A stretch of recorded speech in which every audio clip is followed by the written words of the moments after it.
चुनावी जंग का घमासान युद्ध। नमस्कार, आप लोगों का बहुत बहुत स्वागत है चुनाव विश्लेषण के इस खास एपिसोड में। मैं हूं साक्षी साहनी और आज हम बातचीत करेंगे चुनावी जंग का ये जो घमासान युद्ध शुरू हो चुका है, ऐसे में किस किस ने क्या क्या बयानबाजी की। सबसे पहले तो मैं आपको ये बताना चाहूंगी कि हाल ही में जम्मू कश्मीर में जो इलेक्शंस हैं, इलेक्शंस को लेकर सभी पार्टीज ने अपनी अपनी नॉमिनेशंस जो हैं वो फाइल कर दी हैं उनके कैंडिडेट्स ने। दूसरी तरफ ये देखने को मिल रहा है कि इंडिपेंडेंट कैंडिडेट्स भी अपनी तरफ से पूरा जोर जो है वो इन इलेक्शंस में लगा रहे हैं। दूसरी तरफ ये देखने को मिल रहा है कि जनता में भी इस बार वोटिंग को लेकर और लेजिस्लेटिव असेंबली के चुनावों को लेकर काफी एक्साइटमेंट देखने को मिल रही है। ऐसे में जनता कई तरह की उम्मीदें जो हैं वो पार्टी से लगाकर बैठी हुई है।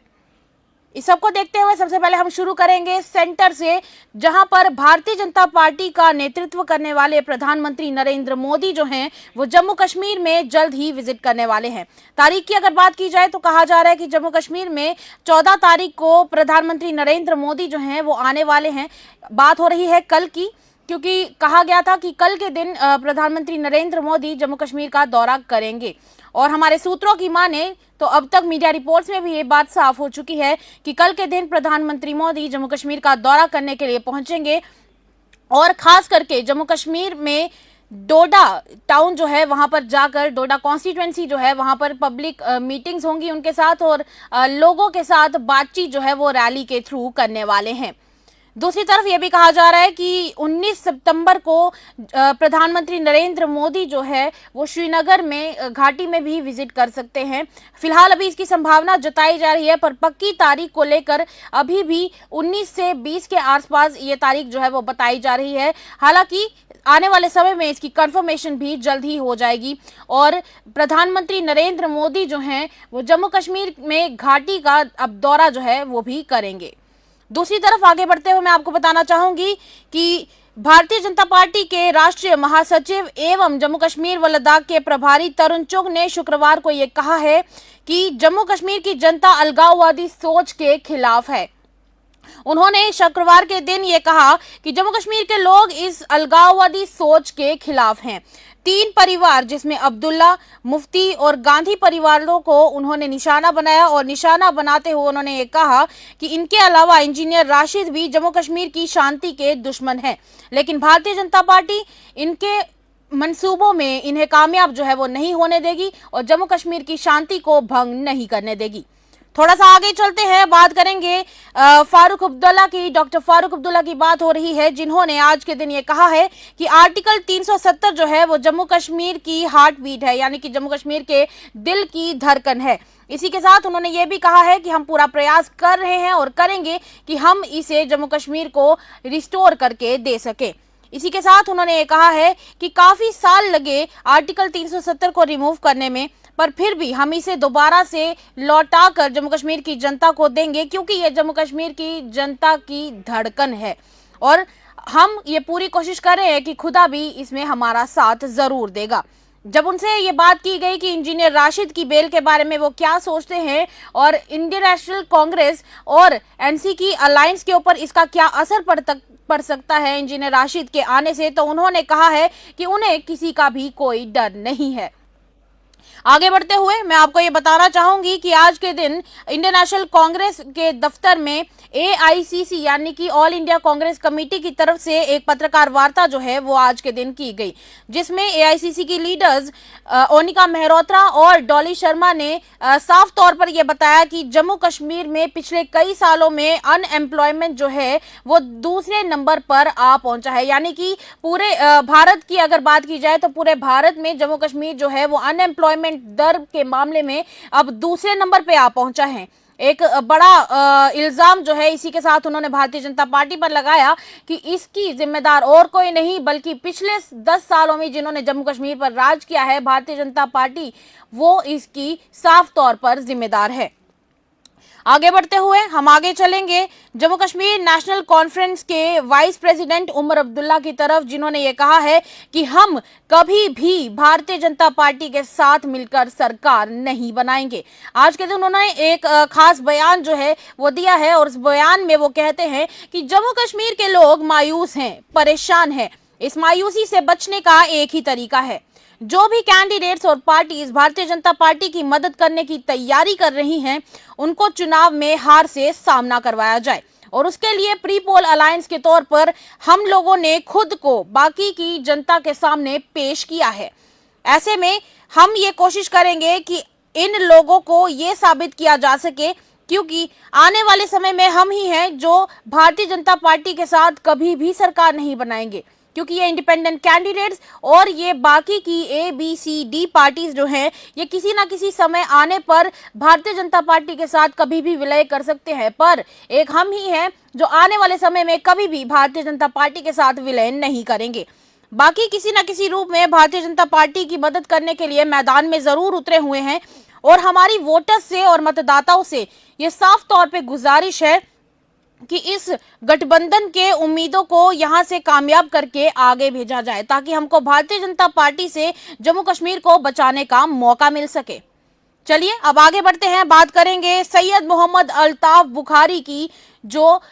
जम्मू कश्मीर अपनी पार्टी के प्रेसिडेंट है और उन्होंने आज के दिन पुराने परिवारों पर एक निशाना जो है वो साधा है। और निशाना साधते हुए उन्होंने ये कहा है कि नेशनल कॉन्फ्रेंस पर उनके अतीत के लिए निशाना साधा। और निशाना साधते हुए उन्होंने ये कहा है कि कैसे उन्होंने क्षेत्र के लोगों की सलाह लिए बिना जम्मू और कश्मीर राज्य को नई दिल्ली के सामने पेश किया। इसी के साथ उन्होंने कहा ये सब बातें जो है वो श्रीनगर के चनापोरा निर्वाचन क्षेत्र में अपने डोर टू डोर कैंपेनिंग के दौरान की। इसी के साथ उन्होंने ये भी कहा कि मैं NC और PDP से ये पूछना चाहता हूं कि किस प्रकार उन्होंने दिल्ली के आगे नेतृत्व जो है वो पेश किया। और इसी के साथ आपने 1947 में कैसे दिल्ली के सामने हाथ फैलाए हुए थे, अपने स्थानीय लोगों से आपने सलाह लिए बिना ही जम्मू कश्मीर को नई दिल्ली को कैसे दे दिया। तब से NC को कुर्सी